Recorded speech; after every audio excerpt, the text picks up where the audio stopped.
ça bloque à l'Assemblée nationale, ça bloque aussi pour la CENI, ça bloque un tout petit peu à l'Est avec l'état de siège, ça bloque aussi en Afrique avec Alpha Condé qui a été défenestré le dimanche dernier, ça bloque également au niveau de l'enseignement avec les enfants qui font des sextapes.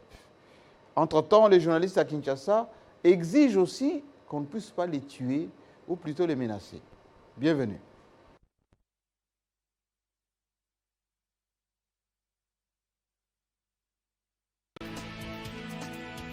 Pour analyser, décortiquer l'actualité de la semaine avec beaucoup d'impertinence, beaucoup d'insistance et beaucoup d'objectivité. Si vous voulez savoir comment ça fonctionne ici en RDC en matière d'actualité nationale, panafricaine et internationale, les journalistes congolais analysent avec beaucoup de logique. Vous savez, M. Jean-Marie Kassamba, si peut-être aujourd'hui la vision de Serge Chantier était appliquée à 90%, moi j'ai toujours été convaincu que Kabila allait rester dans ce pays président, je dirais même président à vie. Aujourd'hui dans notre pays, nous avons accepté la démocratie, Jean-Marie Kassamba. Et la démocratie, c'est aussi le respect de la séparation de pouvoir. Et dans cette classe politique, les gens à conviction sont à compter sur le bout des doigts d'une seule main. Et je pense que maintenant, il faut remettre de l'ordre le chef de l'État et veiller les cabinets ou les chefs des cabinets du chef de l'État. Quand il agit, son chef est-il au courant? On a décidé au Conseil des ministres d'enclencher les actions judiciaires pour le programme de 100 jours.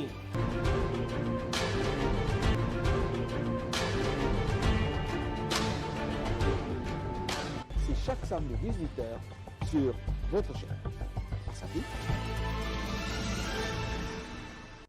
Bienvenue à tous, merci de la fidélité à votre club. Merci d'abord à 7 millions de téléspectateurs. La semaine dernière, ensuite, beaucoup de téléchargements pour ce programme qui est multidiffusé à travers le monde. Je sais également que vous êtes très nombreux dans les capitales occidentales à nous suivre, dans les campus universitaires comme à Lubumbashi, à Bukavu, à Goma, mais également en Afrique du Sud. Aujourd'hui, un sujet assez sulfureux avec des blocages au niveau de l'Assemblée nationale où effectivement le président de la prochaine CENI n'est toujours pas trouvé. Mbosso, Bahati, se revoit les ultimatums, mais également des blocages au niveau de l'Est. Les élus exigent aussi qu'il y ait l'évaluation. Entre-temps, Mbosso dépêche là-bas une délégation pour aller contrôler ou plutôt constater ce qu'Alain Foucault a dit, oui, il y a quelques jours seulement, que beaucoup de mines là-bas échappent au gouvernement de Kinshasa. Ici, chez nous, à Kinshasa, il y a des enfants qui se livrent. En même temps, on les punit. Certains définitivement, d'autres partiellement. Ça fait un peu désordre, tout ceci. Allez, maintenant, c'est un club aussi assez sulfureux aujourd'hui. Très sulfureux. Mais on va les constater ensemble avec celui qui vient nous rejoindre, qui a aussi battu un record depuis quelques jours seulement avec un tweet pro-Kabila. Enfin, il a un peu nuancé parce que lui, il reste égal à lui-même. Perrault Loire. Jean-Marie Kassamba, bonjour. Ceux qui sont en train de vous suivre disent enfin Perrault au club. Ah ben oui, enfin, je suis là. C'est parce que vous m'avez invité d'abord. Ben, je dois également être honnête pour dire que ça fait plusieurs fois que vous m'avez invité. Il est arrivé que peut-être nos agendas n'arrivaient pas à se caler, mais finalement aujourd'hui, c'est un grand plaisir d'être sur le plateau de Jean-Marie Kassamba, un grand frère, un ami, un aîné, un collègue et un confrère. Ça fait toujours plaisir d'être là. J'en profite d'ailleurs pour saluer également les éminents confrères qui sont avec moi. Juste un petit biscuit, rapide. Ben, on me dit que, non, votre biscuit, vous le verrez, le mien, vous okay. Concernant. Quelqu'un m'a dit, Perrault, lorsque Moïse Katumbi lui donne les millions, il devient pro-Katumbi, il t'extase, il devient comme celui qui a été à Lubumbashi, etc. Et lorsque la Kabylie lui déverse un petit 10 000, il devient kabiliste. Non, mais vous avez oublié, avant Katumbi, avant kabiliste, on disait que j'étais tshisekidiste aussi. Et à cette époque-là, on disait que Makila est Gangui parce que je suis kassaïen. Quand je parlais en bien de M. Tshisekedi, on disait que je suis kassaïen, Makila est Gangui. Oui. Après, on a dit, mais non, que je suis katumbiste. Mais non, on dit que je suis kabiliste. En clair, à toutes ces mutations, je veux dire, par rapport à ma façon de me caricaturer, me rassure dans mes prises de position. Ça me démontre tout simplement que je suis ni kabiliste, ni katumbiste, ni tshisekidiste. Je suis journaliste et je suis républicain. Je suis capable de saluer ce qui se passe des bons chez Jean-Marie Kassamba. Je suis également capable de dire, monsieur Kassamba, ici, moi j'estime que ce que vous avez fait n'était pas normal. Si le jour où Kassamba fait du bien, je les salue. On dira que je suis kassambiste, je l'accepte. Est-ce que Perrault va bien là, depuis la menace voilée à travers allez, Non, mais ça fait quand même... Ça fait... une audio assez bizarroïde. C'est quelqu'un qui semblait vous connaître un tout petit peu, non? C'est décevant qu'à l'heure où on parle de l'état de droit, on parle de la démocratie, que le journaliste soit menacé par rapport à leur travail et par rapport à leurs opinions. Ça, c'est des choses qui, en principe, doivent me conforter dans ma façon de faire. Vous savez, Jean-Marie Kassamba, lorsque vous défendez un idéal, lorsque vous avez des convictions, vous devez être capable de donner votre vie pour vos convictions. D'ailleurs, un aîné me disait, si vous vivez sur la terre et que vous avez quelque chose pour lequel vous êtes capable d'aller à la mort, votre présence sur la terre des hommes ne sert absolument à rien. Au lieu de pouvoir me doucher dans mes convictions et dans le travail que j'ai fait, moi j'ai plutôt pris ça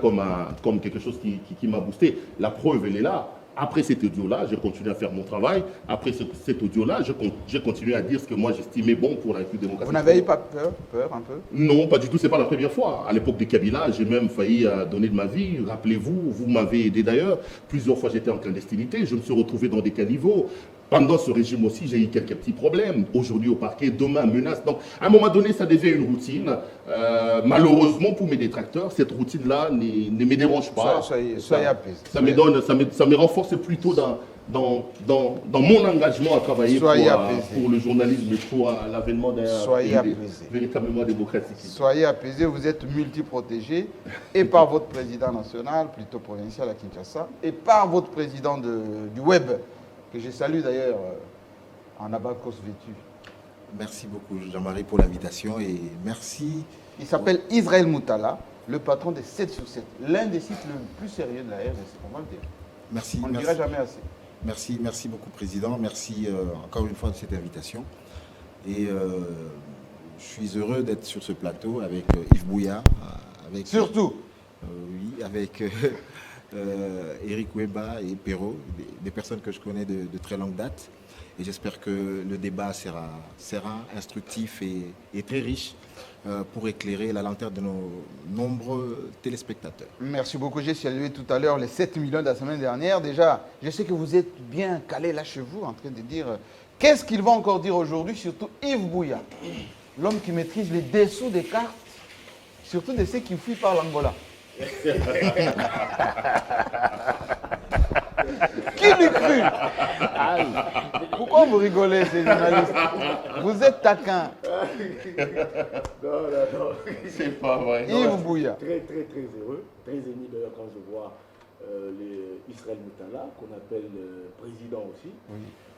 Surtout très bon anniversaire à lui. Bon anniversaire à toi, Israël. C'était son anniversaire hier, c'est vrai. Oui. Merci. C'était hier son anniversaire. Et j'ai dit bonjour à Perrault pour son retour. Depuis qu'il est parti, c'est plus d'une année qu'on les voit plus discuter avec nous. Je vous dis également bonjour, bonsoir et merci pour l'invitation. L'homme qui maîtrise les dessous. Oui, il y aura un biscuit ou pas? Non, j'ai un biscuit. Gardez les biscuits. Éric Wemba, qui a bénéficié d'ailleurs d'un vrai Libanga, le fameux posting de Perrault Loara. Ah oui, je m'y attendais le moins quand j'ai vu ça. J'ai été invité tout à l'heure à témoigner en quelque sorte des années 5 chantiers Révolution de la modernité chez les kabylistes là-bas. Alors j'ai dit Perrault Loara a rappelé à Éric Wemba. Enfin, c'est Éric qui a rappelé à Perrault Loara. L'anticabilisme exacerbé d'autrefois n'a plus lieu d'être. En tout cas, moi, je dis d'ailleurs l'anticabilisme primaire. Primaire? Très primaire, qu'on avait considéré que Kabila c'était le diable. Il fallait les changer à n'importe quel prix. Mais je crois que nous sommes tous en train de payer. Mais pourquoi vous avez fait cette remarque à Perrault? Oui, parce que moi-même j'ai été comme Paul. Comme Paul. Comme Saoul, un anti-kabiliste que vous ne pouvez pas imaginer. Ah, vous êtes un kabiliste maintenant? Non, je ne suis pas kabiliste, mais je dis quand même parce qu'il n'y avait pas d'éléments de référence. Vous avez partagé les 10 000 là qu'on a fait à Perrault, non? Il n'y a rien qu'on nous a donné, mais nous constatons quand même. Nous constatons quand même qu'il y a un parti qui est au pouvoir, qui a été à l'opposition radicale contre les pouvoirs des Kabila, mais dans certaines choses, ils font pire. On n'a pas besoin d'avoir 10 000 $ pour les constater quand même. Parce qu'au moment où je vous parle, il y a un des montiers qui était à Kananga, il est bloqué. Il est obligé. À Kananga? Il est bloqué. Pourquoi? Même Edimon a été bloqué. Il est obligé d'aller à Lubumbashi pour prendre les vols parce que les vols dans certains coins de la République sont devenus rares. Ah bon? Nous payons les prix de l'économie dirigiste que le pouvoir de Tshisekedi a instauré. Bon, pour retirer dirigiste. L'économie, elle est dirigiste. quand l'État commence à fixer les prix. Nous avons un économiste ici. Oui, il est devant moi, je le dis, j'échange avec lui. En tout cas, sur ces points-là, nous partageons le même point. C'était une mauvaise décision de décréter le prix, l'économie la réduction des billets d'avion. On n'a résolu aucun problème. Réduction des produits surgelés. Les chambres froides sont aujourd'hui fermées. En tout cas, il n'est pas trop tard pour bien faire. Ces mesures-là ont montré leurs limites. Il faut revoir ces mesures. L'économie dirigiste. Mais le ministre de l'économie, qui était un ancien conseil, l'ancien ministre de l'économie, le président du Sénat, a-t-il pris une décision hâtive ou voulait faire plaisir à quelqu'un? Non, j'ai dit, moi je pense que ces décisions sont des mesures qu'on a prises pour des fins électoralistes. Pour dire aux Congolais, votez-moi en 2023, vous mangez maintenant les poulets moins chers, vous payez les billets moins chers, mais ça commence à montrer... De manière précipitée et pas bien réfléchie, de pouvoir avoir un discours et de pouvoir avoir un bilan à mettre sur la balance en 2023 amène nos autorités à prendre des décisions de manière précipitée et ces décisions-là s'avèrent être après très dangereuses pour la République. Mais les conseillers... Mais Jean-Marie Kassamba, oui. pas aussi autre chose. Oui. Lorsqu'on vous dit qu'aujourd'hui les discours sur les bilans se résument en billets d'avion, ils sont combien ces Congolais qui bénéficient de 400 000? Nous sommes à... Quand vous prenez la proportion, quel est l'impact que la réduction des prix des billets et des transports aériens aura sur la vie des Congolais? Rien. Je préfère qu'on garde cet argent, l'État récupère les recettes de cet argent pour investir par exemple dans le chemin de fer. Vous savez qu'il y a quelqu'un qui a dit que sans les chemins de fer, le Congo ne valait pas un penny. C'est-à-dire que le souci, la quête d'avoir un bilan, un discours à pouvoir mettre sur la balance, sur la table en 2023, amène malheureusement nos autorités à pouvoir prendre des décisions de manière... Merci beaucoup pour les biscuits. C'était Stanley ou Livingstone? Ça, c'est le chemin de fer, les Congolais ne vaut pas un penny. Oui, parce qu'il parlait des chemins de fer Matadi, notamment. Alors, justement, c'est lui qui maîtrise un peu les notions d'économie. C'est Israël Moutala. Est-ce que...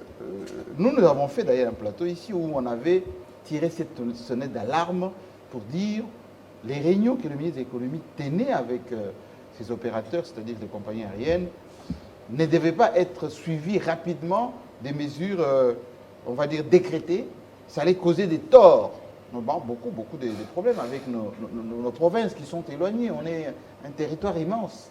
Apparemment, on ne nous a pas écoutés et on vit plein dedans.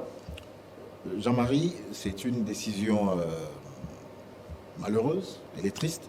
Mais avant que j'en vienne là, j'aimerais... Vous avez un biscuit aussi? Non, ça veut dire que je rebondis sur les propos de Perrault. Oui. Nous sommes dans une économie libérale.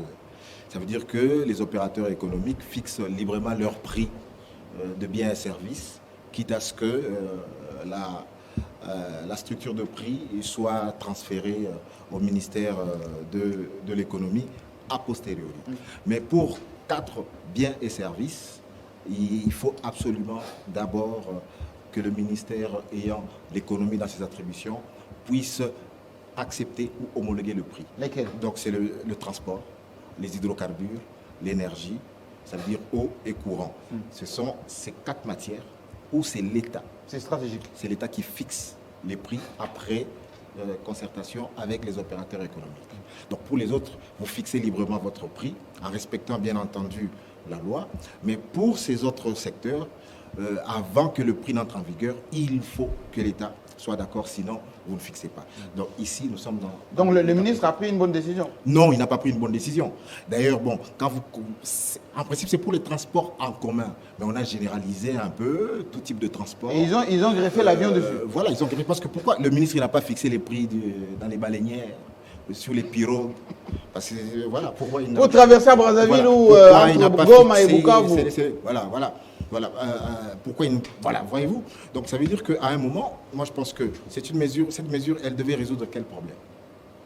Mais en réalité... Est-ce qu'elle a résolu? Écoute, elle a résolu quel problème? La précipitation avec laquelle on s'est évertué à faire ça, c'était quoi l'objectif?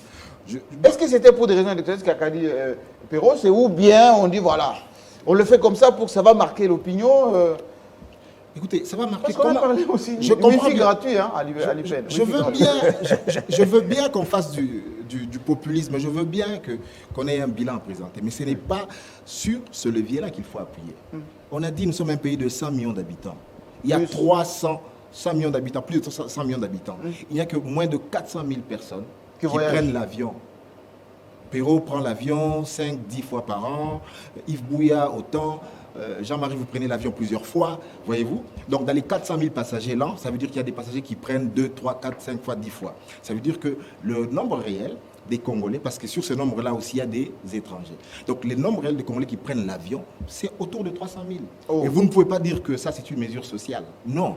Parce que, bon, voilà, bon, vous mettez le billet à 200 $, d'accord. Le ministre va payer le Go Pass aux gens. Non. Le ministre va payer l'avion. Non. Le ministre, non, le séjour, l'hôtel. Et même les taxis pour arriver à l'aéroport. Il va payer le Go Pass. Il va payer la taxe sur les infrastructures. Voyez-vous que nous sommes dans un pays où le revenu moyen du Congolais, c'est 50 $ par mois. Voilà.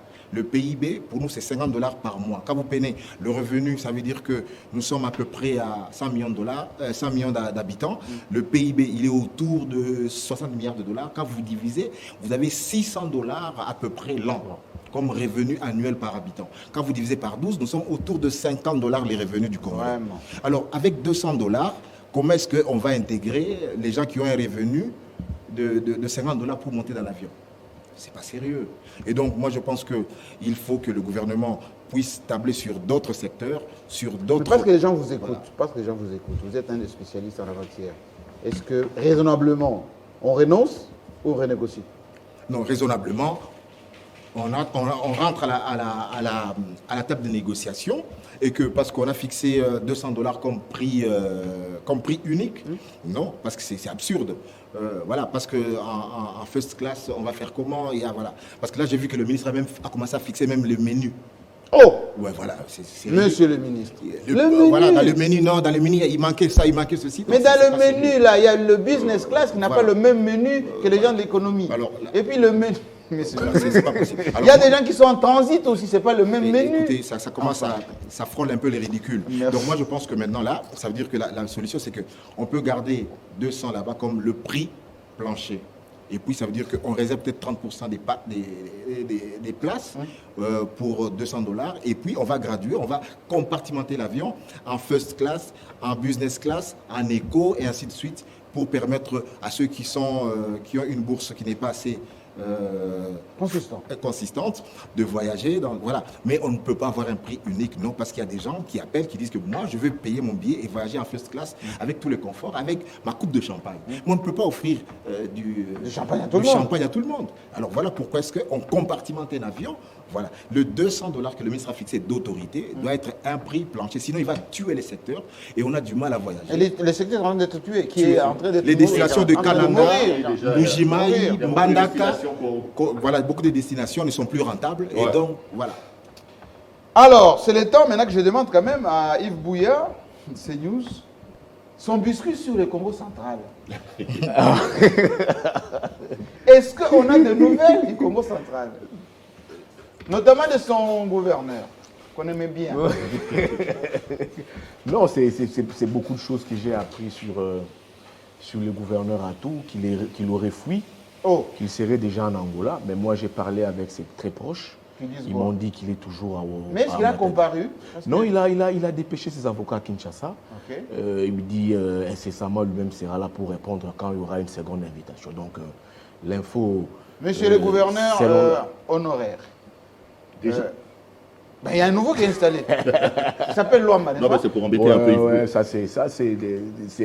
c'est du désordre que nous apporte. Mais Luamba en question, c'est pas lui qui est un peu demi-vêtu? Oui, c'était lui. Moi, je m'étais carrément opposé à la décision de M. Asselo. Oui, le ministre de l'Intérieur, quand il avait annoncé les élections dans certaines provinces, sans pour autant mettre les lois là-bas, sans pour autant mettre les Sankourou. Il y a un très serré pour le mot Sankourou entre M. Stéphane Moukoumadi et M. je crois, Alamba, les présidents de l'Assemblée provinciale. Il n'y a aucun projet de développement. Au Sankourou, il n'y a aucun projet de développement. Les lois là-bas, les députés provinciaux n'avaient jamais destitué M. Richard Mouyège. J'ai appris que ça s'est passé. Oui, ça s'est passé parce que les gens ont appris qu'il fallait que M. Mouyège retourne aux lois là-bas. Et qu'est-ce qui s'est passé? Qu'est-ce qui s'est fait? Ils ont vite fait organiser des élections pour destituer M. Mouyège. Mais il a été retenu ici pour des raisons inavouées. Au Congo central, où il n'y avait pas de crise entre s'il fallait dire, entre institutions, mais messieurs Asselo a parlé du Congo central qu'il fallait avoir des élections. Comme il nous a installé, lui-même l'a dit, c'est provisoirement, excuse-moi pour les termes, parce que monsieur Bébé Luamba... Est-ce que ce n'est pas le même Luamba qui était demi-vêtu? C'est lui, monsieur Luamba, le demi-vêtu, l'acteur pour nous pas, excusez-moi. Non, il n'est pas acteur. Il était demi-vêtu. L'acteur de la famille. C'est lui qui est placé. Il était demi-vêtu. Ce que nous voulons, oui, c'est des élections. Comme au Congo central, il y a des élections, monsieur Mouyej a été destitué, il faut qu'on inscrive aussi les Luamba parmi les provinces qui doivent organiser les élections. On ne peut pas, sur la liste de M. Asselo, nous exclure les Luamba. Au nom de quoi ils vont maintenir Mme Fifi Masuka pendant un moment? Au nom de quoi? Elle est, je crois, elle n'est pas titulaire, elle assume l'intérim. Il faut que M. Asselo nous organise des élections. Donc, quand on destitue Mouyej, c'est automatique que l'adjoint prend la place? Oui, c'est automatique en entendant l'organisation des élections. Mais ce qui est vrai, moi je dénonce la procédure, c'est que monsieur n'a jamais été auditionné, entendu au niveau, il n'a jamais fourni, oui, il n'a jamais fourni ses moyens de preuve, il ne l'a jamais fait. Il ne l'a jamais fait. Retenu à Kinshasa pendant des années, il fallait à la limite qu'il puisse regarder sa province, qu'il puisse même écouter des grèves qui lui sont reprochées. Ça n'a jamais été le cas. Mais Mme Fifi Masuka a fait son putsch. Moi, je pense. Retirer le putsch. Non, Jean-Marie, ça c'est un putsch. Non, retirer le putsch. Jean-Marie Kassamba, c'est un putsch, ça. Mais il y a eu la façon dont monsieur, la façon, non, elle a assumé l'intérim. Mais je vous dis, jusque-là, elle n'était qu'intérimaire. Je vous parle de la procédure. Oui, mais c'est pas il y a eu des griefs contre M. Mouyej. Oui. Il n'a jamais été entendu par les députés provinciaux. Ça n'a jamais été le cas. Ils sont juste. Mais Fifi Masuka, elle était là de fait. Elle était là parce que le titulaire n'était pas là. Donc, juridiquement, c'est elle qui a fait. Mais juridiquement, mais oui, il y a des greffes contre M. Richard Mouyej. Mais ça, c'est la procédure. Mais oui, il fallait l'entendre. Alors, il fallait l'entendre. Ça n'a pas été fait. Non, mais Yves Bouyane ne peut quand même pas attribuer à Fifi Masuka les trucs qui se passent là-bas. Il faut quand même qu'on place les choses dans leur contexte et qu'on mette des auteurs. Qu'est-ce que Fifi Masuka a à voir au fait que Mouyej soit maintenu ici à Kinshasa? Il n'est pas ministre de l'Intérieur, elle ne travaille pas à la DGM, elle est ministre intérimaire des faits. Elle n'est même pas à l'EGF. Ce n'est pas elle qui a décidé de retenir Fifi Masuka Mouyej ici. Donc dire d'elle qu'elle a fait un putsch, moi j'ai dit que ça c'est extrêmement méchant. Mais je suis tout à fait d'accord avec lui lorsqu'il évoque des questions de droit. Jean-Marie, vous savez, un état de droit, c'est un état basé sur le respect des principes. Et parmi les principes, il y a le principe du droit de la défense. Vous savez ce que je pense de Kabila et de sa famille, mais j'ai été contre que Zoé Kabila, invité ici à Kinshasa, il a été retenu ici à Kinshasa, pendant que Zoé Kabila est ici à Kinshasa, on est en train de les mettre chez lui à Tanganyika. Ça, ce n'est pas normal. De même, moi, je ne crois pas à Richard Mouyej Manguez-Mons, mais j'aurais voulu... Vous l'avez chauffé à un moment donné. À un moment donné, oui. Mais même si je ne crois pas à Richard Mouyej Manguez-Mons, je suis foncièrement attaché au droit. S'il fallait Richard Mouyej Manguez-Mons, il fallait lui donner la possibilité d'aller présenter ses moyens de défense. Mais Fifi Masuka n'a rien à voir avec tout ça. Ce n'est pas Fifi Masuka. Non, Perrault. Ce n'est pas Masuka qui a elle est bénéficiaire d'une manière ou d'une autre. Parce que ce qui est dramatique, non, Perrault, s'il vous plaît, une minute. Ce qui est dramatique, il n'y a jamais eu un acte suspendant Mouyej. Mais c'est Fifi Masuka qui devait écrire. Qu'est-ce que Masuka a Non, on n'a pas dit que c'est Fifi Masuka. Non, vous avez dit que Fifi Masuka a fait un putsch. Fifi Masuka, elle a contribué, elle a contribué de toute façon. On l'a utilisé pour ses elle a été là. Ce qui est dramatique, elle a hérité d'un désordre organisé. Mais c'est pas des sa faute. Non, écoutez, non, c'est de sa faute. Non. Elle a bénéficié. Non, j'ai pas dit qu'elle est mise élève. Elle a bénéficié d'un désordre organisé. Partout. Madame Fifi Masuka, tous nous le connaissons ici, qui est là-bas, est devenue l'Eldorado du pouvoir Tshisekedi. Tu ne le sais pas. Mais Jean-Marie, tous ces dignitaires des régimes ici, ils sont où? Mais ils vont chez eux. Ils sont où? Chez eux où? Mais non, pas chez eux où? Ils sont où? Ils oublient d'autres provinces, ils nous oublient l'Équateur, ils nous oublient les Bandoudou, ils nous oublient les Congo central, ils nous oublient les Haut-Katanga, ils nous oublient les Katanga. Tous sont... Jean-Marie, non, mais pourquoi seulement les lois là-bas? Et qu'est-ce que Mme Fifi Masuka, quand elle s'amène à Kinshasa ici, elle est tantôt chez Asselo, elle est tantôt chez Mama Marthe, elle est tantôt là-bas. Non, Jean-Marie, non, oui, on a vu des photos de Mme Fifi. Jean-Marie, mais oui, je vous ai dit ici, on a vu des photos de Mme Fifi Masuka ici. Je ne lui interdis pas. Alors voilà. Mais on a vu, politiquement, c'est un message. On a vu des photos de Fifi Masuka avec la mère du président de la République. On voit ici des proches du président de la République s'installer au loin là-bas. Politiquement, ça dit tout. Elle a bénéficié d'un désordre organisé. Il fallait avoir les monopoles du là-bas. Et elle a joué son rôle. Le rôle, c'est dit, que je dis ici, il y a eu un putsch organisé. Le fait que M. Mouyej... Non, M. Mouyej n'a jamais présenté. Il n'a jamais été destitué. En plus de cela, il n'a jamais présenté. Je suis totalement d'accord avec Yves Bouya. Mais là où je diverge avec lui, c'est quand il veut faire porter le chapeau. Ah, ce qui arrive au n'y a pour rien. Elle est bénéficiaire. Sinon, elle aurait dû dire non, c'est illégal. Fifi Masuka est bénéficiaire de ces désordres. Elle est gouverneur des fêtes. Ce n'est pas Fifi Masuka qui a demandé au pouvoir en place de garder Mouyej ici à Kinshasa. Elle dit que le fait que les gens soient partis là-bas, c'est un message que Fifi Masuka passe. Maintenant, attendez, Fifi Masuka ne s'est pas cachée. Elle vous a dit qu'elle a intégré l'Union sacrée pendant que Mouyej était encore en train de traîner.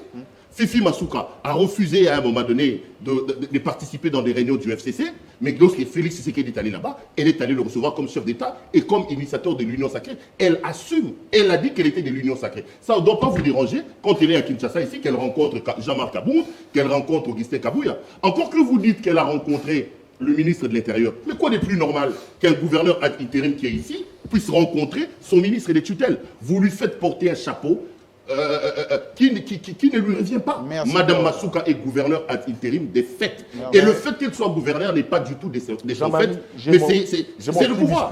C'est quoi votre biscuit? J'ai un second biscuit de l'émission. Perrault qui vient à peine de reprendre l'émission veut s'aimer un peu il a failli me faire perdre les fils d'idées. Intentionnellement. Oui, je salue son retour. Oui. Vous savez, Jean-Marie, c'est un problème très important avec les fournisseurs de vivres frais ici. Fournisseurs? Oui, fournisseurs de vivres frais. L'année passée... Qui a fourni quoi? Non, l'année passée, il y avait la maison civile du président de la République qui avait saisi certains fournisseurs ici qui devraient délivrer, je crois, des vivres frais aux militaires. À nos militaires? À nos militaires. Ok. Alors, il y avait des entreprises qui avaient soumissionné, qui ont répondu à l'appel, qui étaient sélectionnées, s'il fallait dire. Il y avait des nationaux et des étrangers. Parmi les étrangers, il y avait Sosimex et Sokin, de Abedachou. Mais vous citez les gens, le pouvoir. Non, j'ai des documents, Jean-Marie. Je passe sous la réserve des deux présidents qui nous disent toujours d'avoir des preuves. Des sources? Oui, des sources, des preuves de documents. Oui. Ces fournisseurs, au total 10, ont fourni, excuse-moi pour cette logique, des vivres frais aux militaires l'année passée. Certains, je pense les nationaux ici, ils ont vendu un sac de riz à 35 $ de 50 kilos, un carton de poulet à 10 $. C'est quoi votre biscuit? Non, j'en viens Jean-Marie. Un carton de poulet à 10 $. Oui. Les étrangers ont été très chers. Ils n'ont jamais... Ils avaient exagéré avec Ils n'étaient pas compétitifs. Non, ils avaient carrément exagéré avec les prix. Ce qui est bizarre dans cette affaire, Jean-Marie, les entreprises étrangères ont été payées. Ah bon? J'ai les documents là. J'ai la preuve là. Il y a 10 entreprises, montrez-moi votre pièce. Il y a 10 entreprises, si vous voulez. Sur les 10 entreprises... La pièce que j'ai, évolution du paiement des vivres festives de 2020. On est en 2021 déjà. 2020. Oui. Il y a 10 entreprises. Les 10 entreprises, il y a Égal, il y a Sosimex, il y a Sokin. Seuls Sokin et Sosimex ont été payés. Sosimex, vous pouvez faire d'essai la PNC? Oui. Et Sosimex a délivré des vivres au FRDC et à la PNC. Depuis, les nationaux n'ont jamais été payés. Donc les IGA, les Sokin, les groupes... Ils n'ont jamais été payés. Les nationaux ne sont pas payés? Jusque-là. Ici, j'ai la lettre du chef de la maison civile du président de la République qui écrit au ministre des Finances. Une autre pièce? Une autre pièce. Pour lui dire, payer... Oui, effectivement. Hein. Maison civile du chef de l'État. Oui, payer aux fournisseurs nationaux... Demande de fonds paiement de factures vivres frais fin d'année 2020. Excellence, monsieur le ministre des Finances. Et c'est signé Bomunda Ntumba Franck. Ils n'ont jamais été payés. Mais Général-major. Qu'est-ce qui se passe? D'après certains fournisseurs, il y a les ministres, je l'ai dit, les ministres des Finances. Lesquels? Monsieur Nicolas Kazadi, qui exigerait des rétrocommissions. Non, arrêtez ça. Je l'ai dit. Non, ça c'est grave. Je l'ai dit qui exigerait. Alors mettez au conditionnel parce que nous on va prendre contact. Je l'ai dit. Attendez, qui exigerait. Attendez. Monsieur Nicolas Je Kazadi. connais la probité morale de M. Kazadi. Absolument. C'est un monsieur d'abord bien intellectuel, fils de son père que je connaissais. Et donc, exiger les rétrocommissions. Monsieur le ministre, Jean-Marie. à titre personnel, je ne le crois pas. Mais Yves Bouya, il connaît les cartes. J'ai des documents. Ses fournisseurs me l'ont dit. C'est quoi? Que les ministres envoient, expédient ses collaborateurs pour discuter avec ces... Lesquels les collaborateurs? Non, je ne peux pas. Je Bon, ne peux pas citer des noms ici. Bon. Je l'ai dit, Alors, pour qu'ils soient payés, oui, il faut une rétrocommission à 50%. C'est trop ça. Ne pas les faire, l'argent ira dans la dette, à la dette intérieure. Ça, c'est quand même grave. Mais qui oserait faire des choses comme ça? J'ai dit ça, j'ai été saisi par ces fournisseurs pour la cause nationale. Je préfère porter ça, ces c'est un dossiers. biscuit qui est très salé. Oui, hein? j'ai préféré porter ces dossiers ici. C'est Si très monsieur salé. le ministre n'a pas encore payé ses fournisseurs, Là, il nous a qu'il puisse suivi, les faire. Oui. C'est pas normal Il qu'on nous a puisse suivis, privilégier là. les nationaux, Oui. qu'on puisse privilégier les expats et mettre en difficulté les nationaux. Monsieur le ministre, j'ai les documents. Yves Bouya, il les connaît souvent les dessous. Je vous ai parlé des Congo central. Là, c'est le ministère des Finances. Mais je continue à croire et ma conviction est certaine que le ministre Kazadi, c'est un bon ministre. Ces 8 Compétent. fournisseurs, Jean-Marie, j'ai cité, ils sont au total de ces 10 fournisseurs. 2 ont été payés, je cite ici, Sosimex et Sokin. Et les 8 nationaux n'ont jamais été payés jusqu'à présent. On va suivre ça. C'est très difficile sur un dossier comme ça qu'on affirme, hein? Qu'on affirme des accusations graves, même au conditionnel. Oui. C'est quand même assez on doit vraiment limite. On doit creuser parce ça. que il faut savoir d'abord le paiement. Est-ce qu'on a les moyens de payer tous ces gens? Non, on n'a pas les moyens. Justement, les moyens de l'État sont limités et il faut faire des arbitrages. Il faut savoir d'abord où se trouve le dossier. On ne l'a pas lu. Donc, est-ce que toutes les étapes ont été respectées? Ça se trouve à quel niveau? Est-ce au ministère du Budget? Parce que j'ai vu ici, il y a beaucoup l'une des pièces, on dit évolution de paiement de vivres l'année dernière. On est presque à un an près. Hein? Je vous dis ici que c'est les deux espaces. Les 2 entreprises étrangères ont déjà été payées.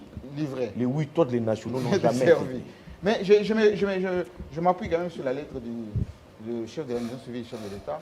Oui, mais ça veut dire que quand la trésorerie de l'État ne le permet pas, on fait des arbitrages et par rapport à ça. Moi aussi, je dis clairement que Nicolas Kazadi, c'est quelqu'un quand même d'une probité morale avérée et compétent. J'aimerais faire une émission avec lui pour nous expliquer un peu les finances publiques et où est-ce qu'on en est exactement, parce que le peuple d'abord, c'est aussi ça, la redevabilité. Il y a un biscuit chez Eric. Un petit biscuit qu'on oublie quand même, parce que le vrai journal en a fait écho. Lequel? C'est quand même dramatique. Je m'adresse ici à citoyen Mbosso. Il y a quand même... Eric Wemba. Il a transformé... Je vous signale que... Attendez. Le président Mbosso, par ses services, m'a fait transmettre ce message.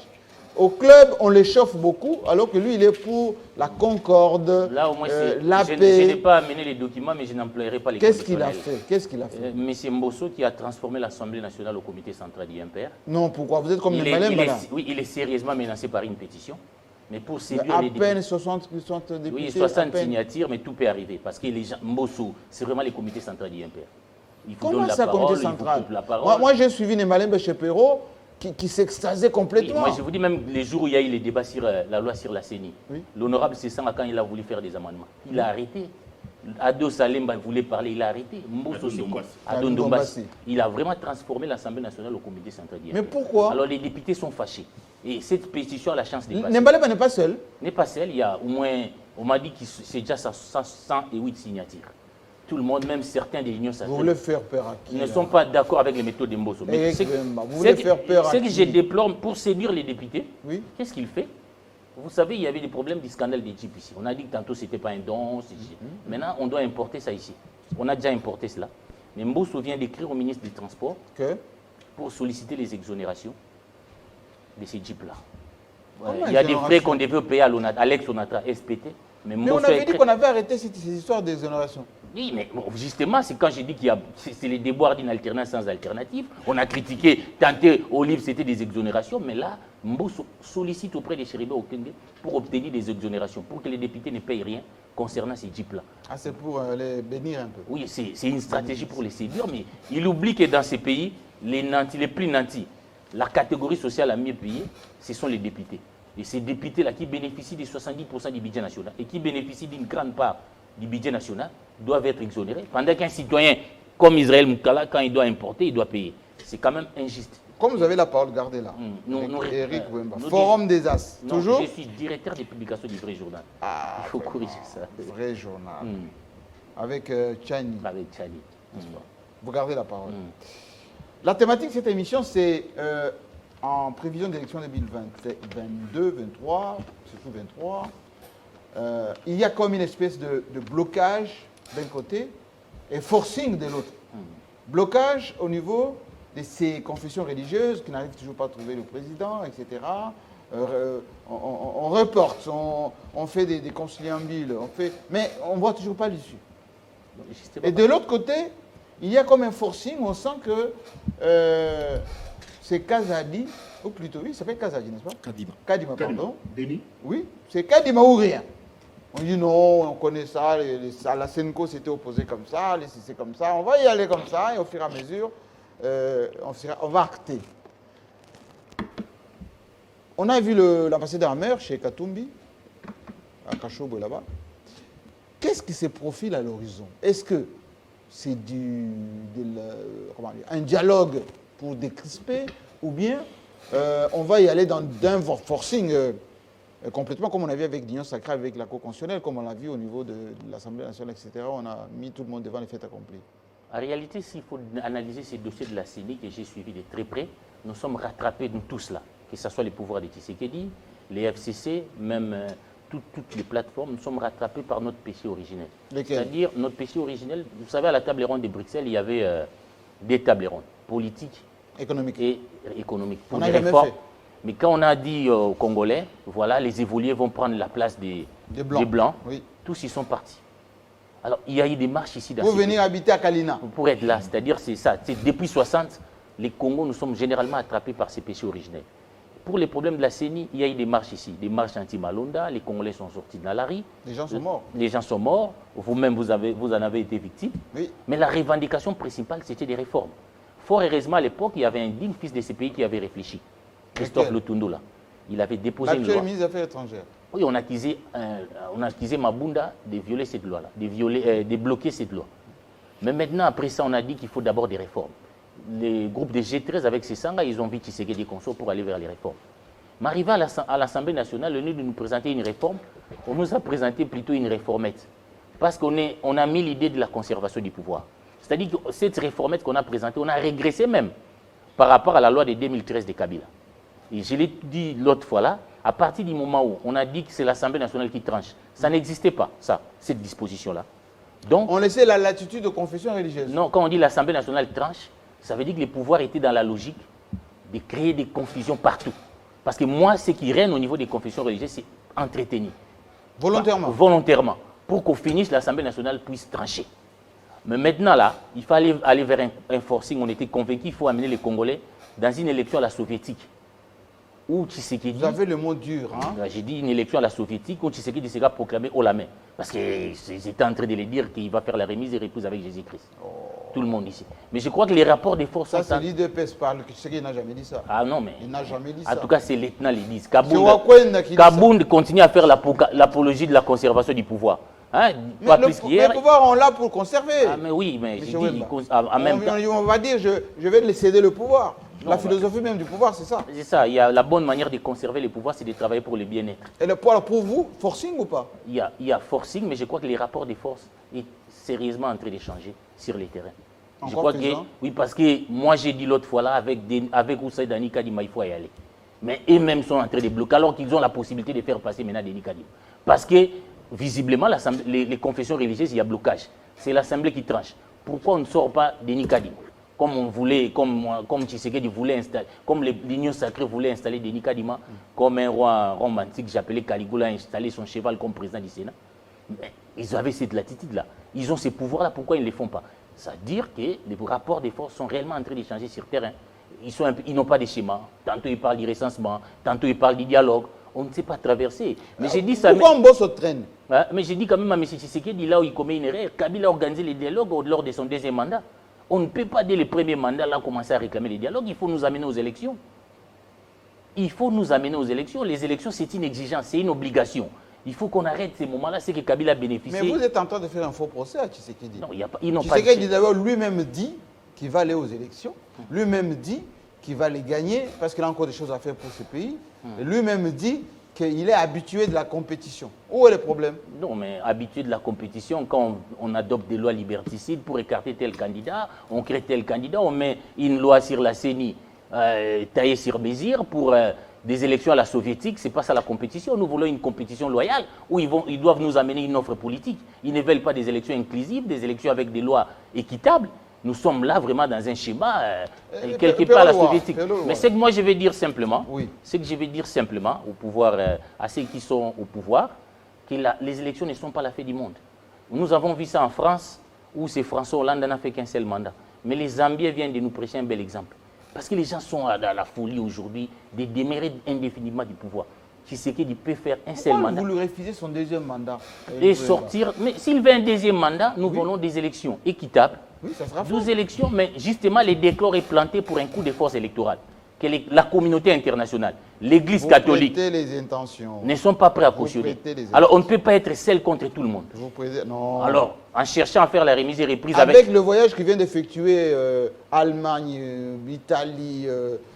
En pensant, mais je ne sais pas, peut-être parce que... Vous ne voyez pas que tapis rouge toujours, hein? Non, mais je constate quand même peut-être qu'ils ont reculé parce qu'ils étaient vraiment déterminés avec leur coup de force. Je ne sais pas si ce qui s'est passé en Guinée, qu'on a créé des gémines. Arrêtez de penser comme Kabasouba. Non, je ne pense pas comme Kabasouba, j'ai dit seulement... avoir des soucis. Non, je ne pense pas comme Kabasouba. Merci beaucoup. Pero Louara. Jean-Marie Kassamba. Forcing ou pas?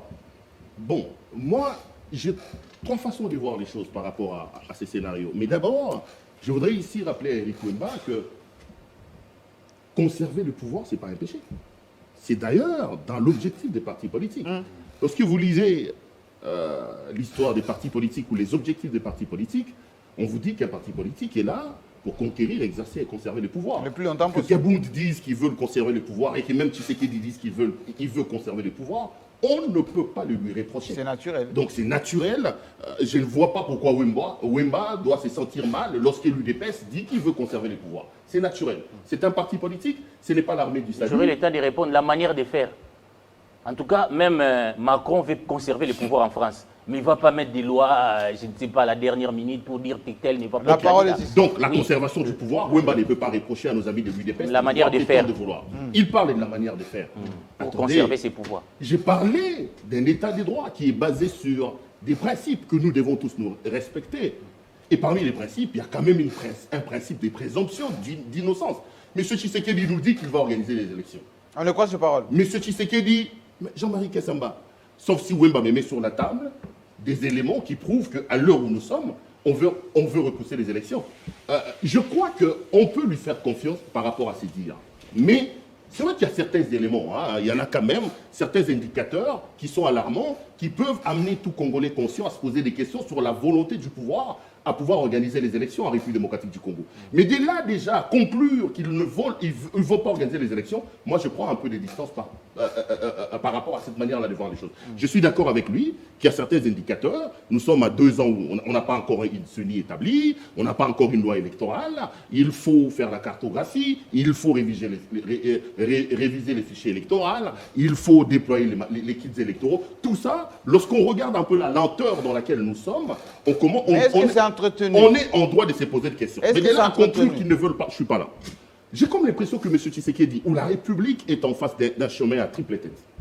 Le premier élément, c'est que le régime peut se dire, nous faisons un forcing.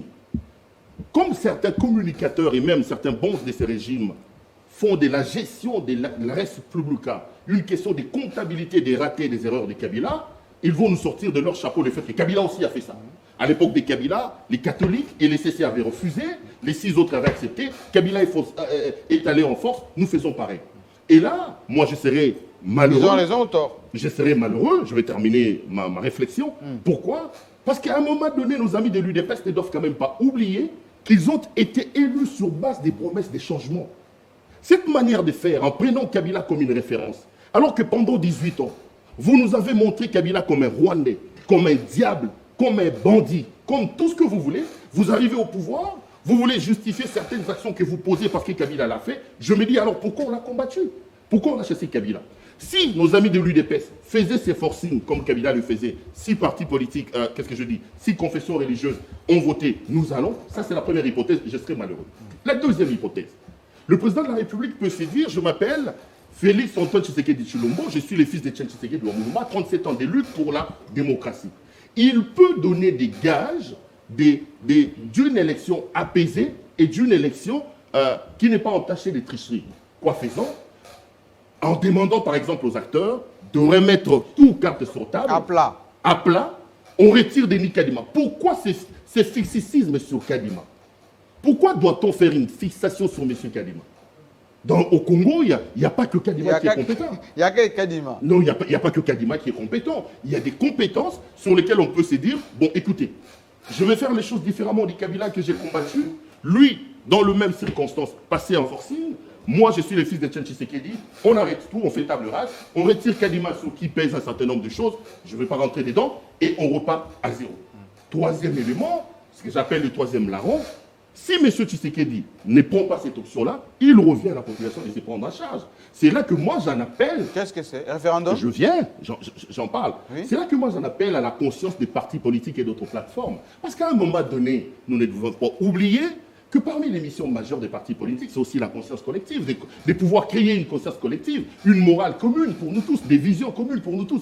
Qu'est-ce que nous pouvons dire? On ne peut pas bloquer la République. M. Tshisekedi veut aller en forcing et l'UDPS veut aller en forcing. Ok, on accepte Kadima, mais on prépare la population pour que la population défende ses élections. Que Kadima ne sorte de sa bouche que la personne qui a été élue. Si c'est M. Tshisekedi, que ça soit M. Tshisekedi. Si ce n'est pas Tshisekedi, que la population se prenne en charge. En ce moment-là, on débloquerait la situation.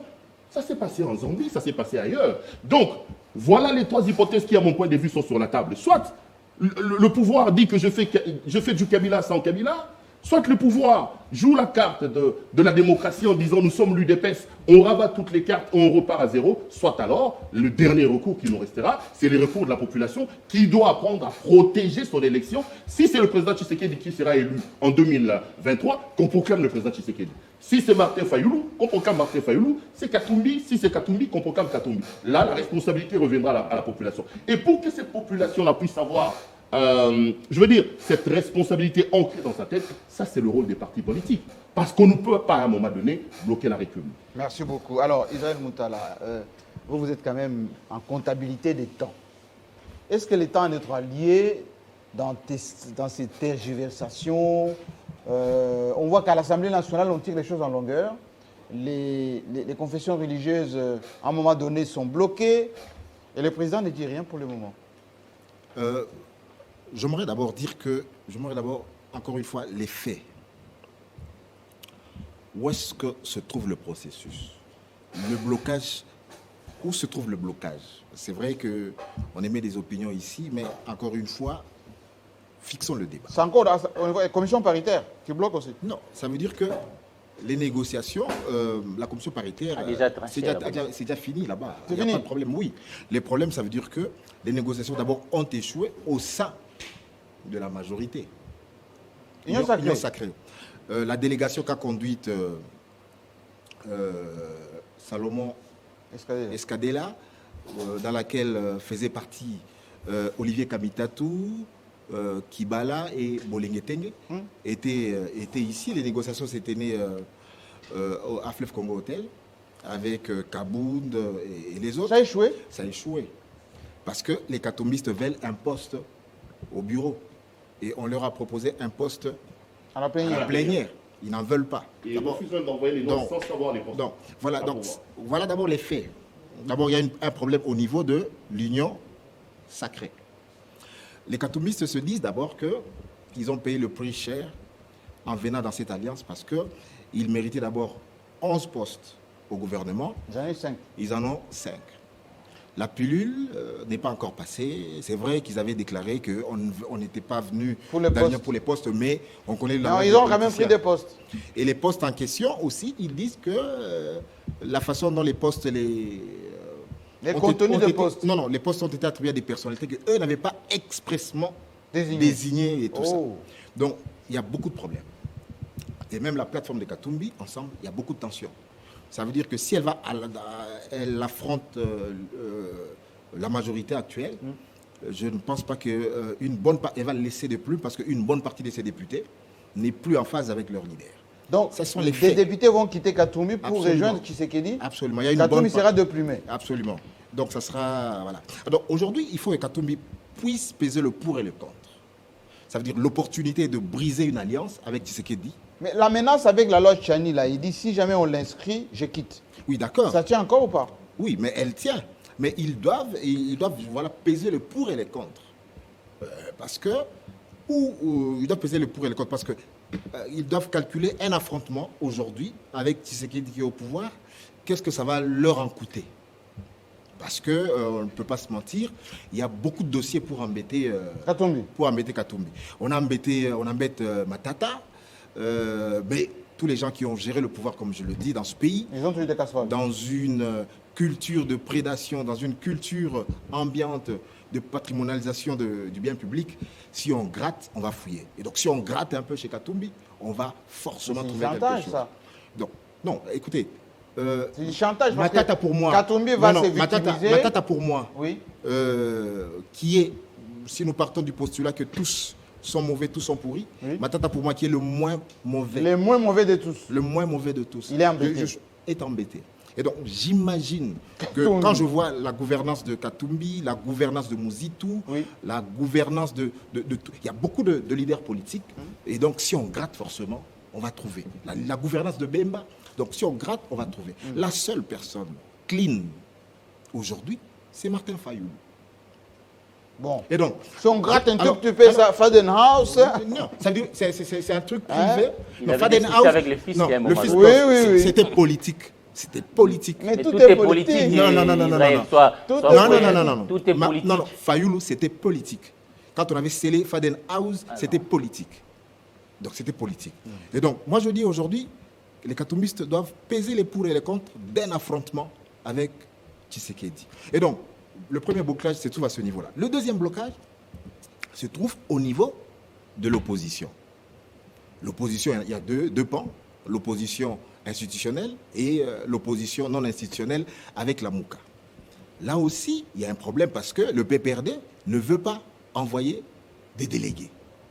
Deuxième blocage. Les autres aussi, la Mouka dit on ne va pas envoyer des délégués dans ces conditions, il faut un dialogue. Donc c'est mal barré, ça on comprend bien. Je suis en train de montrer d'abord les blocages. Oui. Troisième niveau de blocage, au niveau de la société civile. Il y a deux pans de la société civile. Les ONG de droits de l'homme, les ONG d'éducation civique, les ONG qui s'occupent de la question de genre.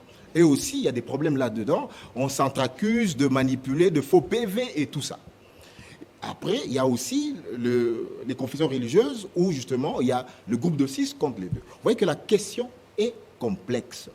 Pour trouver que faire alors? Qu'est-ce qu'il va faire dans tout ça? Mais ici, en principe, à ce niveau, où est le problème de Tshisekedi? Il intervient à quel moment ici? Parce qu'on avait dit... Mais il est le garant du bon fonctionnement. Mais où est le PV, justement? Moi, je vous dis, attendez, quand il a bloqué, quand Tshisekedi a bloqué en juin de l'année passée, il a bloqué, n'est-ce pas?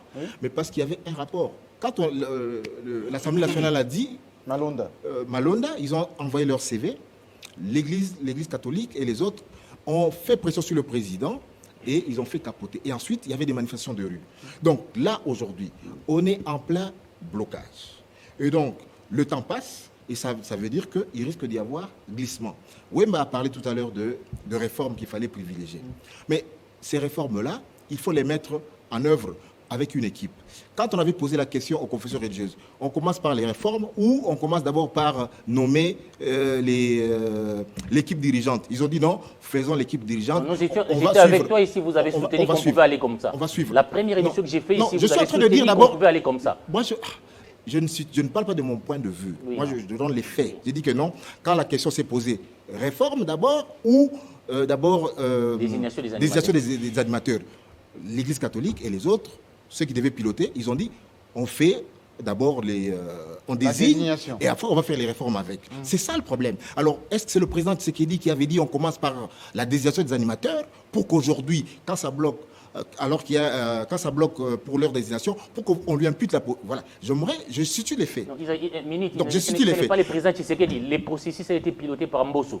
Et ne nous volons pas la face. Mbosso ne peut rien piloter sans l'aval de Tshisekedi. Aujourd'hui, tel que Mbosso est là. Ah, d'accord. Non, mais attends, quand on répartit... Attends, quand on vote... Attends, s'il te plaît. Non, attends. Non. Parce que quand il n'y avait pas des élections, c'était Kabila. Non, attends. Pourquoi aujourd'hui, vous voulez... Eric, je te réponds. Quand on s'est réparti les postes au bureau, c'est Tshisekedi. La signature des Katumbistes là-bas, c'est Tshisekedi. Là, vous êtes dans une autre étape. Ah non. Mais je suis au niveau des confessions religieuses. Oui, au niveau des confessions religieuses. C'est un processus piloté par Mbosso avant les réformes. Et j'ai dit que Mbosso ne pouvait rien faire sans l'aval des Kabila. C'est là où moi, les confessions religieuses se sont laissées piéger. Parce que les pouvoirs... Parce que vous voyez même, il y avait une réforme, une loi qui existait. Parce que là, Lutundu, et cette loi avait un esprit. Et cet esprit a été complètement charcuté. Malheureusement, les vieux Lutundu, là, vous le bombardez au ministère des Affaires étrangères, il était incapable de... Mais la loi est passée à l'Assemblée nationale. La loi en question, mais c'est qui? C'est Mbata, c'est Mbosso, c'est Kabound. Ils ont mis en place une commission pour charcuter la loi Lutundu. Ensemble a voté ou on n'a pas voté cette loi? Ensemble a voté ou on n'a pas voté cette loi? Ensemble, je ne sais pas je ne sais pas de quel ensemble vous parlez. Il y avait des députés de l'ensemble qui n'étaient pas d'accord. Oui, mais il y avait... Mbosso, il n'y avait même pas des amendements. Un passage en force. Je suis d'accord. Mais ça a été voté ou pas? Est-ce que quelle est cette force politique aujourd'hui de l'Union sacrée qui avait dénoncé cette loi? Là où je ne suis pas d'accord avec Israël, on a l'étape d'appliquer la loi. C'est l'Union sacrée, nous commençons par les présidents. Les présidents, il n'y a pas Katumbi. Est-ce que c'est le président qui vote cette loi? Pour désigner les présidents de la CENI, ce n'est pas Katumbi. Non, mais attendez. Il y avait des confessions religieuses, ils ne se mettent pas d'accord. Votre propre loi dit, en cas où ces confessions religieuses ne se mettent pas d'accord, c'est l'Assemblée nationale qui tranche. Non, mais je suis quand même assez pourquoi l'Assemblée nationale, jusque-là, ne tranche dédouane pas à ces points le président de la République dans ces processus. C'est tout simplement de l'hypocrisie, cher ami. Pourquoi? Quand il dit où est le problème de M. Tshisekedi, vous pensez que ces processus éminemment politiques de la mise en place de la CENI peut se faire loin du regard et de l'intervention d'une certaine manière du président de la République? Pourquoi quand ça bloquait hier c'était Kabila? Quand ça bloque aujourd'hui, vous voulez dire où est le problème de Tshisekedi? Mais c'est lui le président de la République, monsieur. C'est lui le garant du bon fonctionnement des institutions. Vous n'allez pas nous faire croire ici, sauf si on est des petits-enfants qui viennent à peine de naître, que le pouvoir en place ne regarde pas, d'une certaine manière, le processus de la mise en place de la Commission électorale nationale indépendante. C'est comme ça que moi j'ai tiré la responsabilité du président de la République. C'est lui le garant du bon fonctionnement des institutions. Si ça bloque, c'est lui. Merci. Donc moi je trouve... Ça veut dire que quand ça bloque... Je trouve que c'est jouer tout simplement de l'hypocrisie ici que de nous poser la question de savoir où est la responsabilité de M. Tshisekedi. C'est lui le président de la République, il a une casquette du président, il a une casquette des politiques, et la mise en place de la CENI était un processus éminemment politique, ça ne peut pas se faire. Lui-même qui avait sollicité les réformes, il a promulgué cette réforme. Non, le problème, c'est pas hypocrite. Ce n'est pas une question d'hypocrisie. C'est pas une question d'hypocrisie. Quel est l'acte qui va poser? Vous avez dit, on a dit dans la loi, que pour désigner les animateurs à tel niveau, chaque composante, il y a un processus qui est conduit par les confessions religieuses. Mais dites-moi honnêtement... Sony Kafuta vous dit qu'on nous a donné des jeeps et des 50 000 $. Qui avait donné à l'époque? Lorsqu'on vous dit, les confessions religieuses eux-mêmes, ils vous signent un communiqué en disant « Nous subissons des pressions ». Qui fait subir ces pressions? Vous pensez... Quand on a posé la question... Vous pensez-vous que la prise de position de ces 6 confessions religieuses est neutre? Vous pensez que Dodo Kamba décide de lui-même? Attendez, Israël. Mais donne-nous les éléments, les faits. Donne-nous les éléments. Mais c'est de la politique. Quel élément tu veux? Quel élément tu veux? La politique, moi je ne sonne pas les cœurs et les reins ici pour savoir qu'il ressort des ordres dernière pluie quand même. Tu veux me faire croire que la position de ces 6 confessions religieuses, dont on connaît généralement dans ces processus-là, qu'ils sont toujours aux côtés du pouvoir, dans ce cas, on accrédite aussi. Donc d'accord. Dans ce cas, on accrédite aussi la thèse que derrière les confessions religieuses aussi, c'est Katumbi. Voyez-vous, c'est raccourci. Ça veut dire qu'on dit que non, Katumbi et les églises catholiques roulent ensemble. Voyez-vous, ce sont ces raccourcis-là. Est-ce que Katumbi, il y a une connexion entre Katumbi? Est-ce qu'il y a une connexion entre Lamouka Fayoulou et l'église catholique et Ambon? Voyez-vous, mais la responsabilité politique de Tshisekedi. Moi, je reviens. Tshisekedi n'a pas compris. Tshisekedi a engagé à appeler les G13. Moi, j'étais là. J'ai conduit cette délégation des G13 au niveau de la présidence. Tshisekedi a manifesté sa volonté d'aller vers les réformes. Mais à partir du moment où on lui a présenté une réformette, où on a même régressé, je parle d'une disposition Ne vous répétez pas. Je ne vous répète pas, mais Tshisekedi avait la possibilité de renvoyer cette loi à une seconde lecture. Pourquoi il l'a promulgué? C'est là où il a la responsabilité Merci politique. beaucoup. J'aimerais qu'Yves Bouya... Il a été voté par votre Oui, il avait la possibilité. Merci beaucoup. C'est pourquoi on l'appelle garant des Oui, écoutez, moi je suis très content que ces combats sur les bonnes élections gagnent du terrain dans les débats politiques.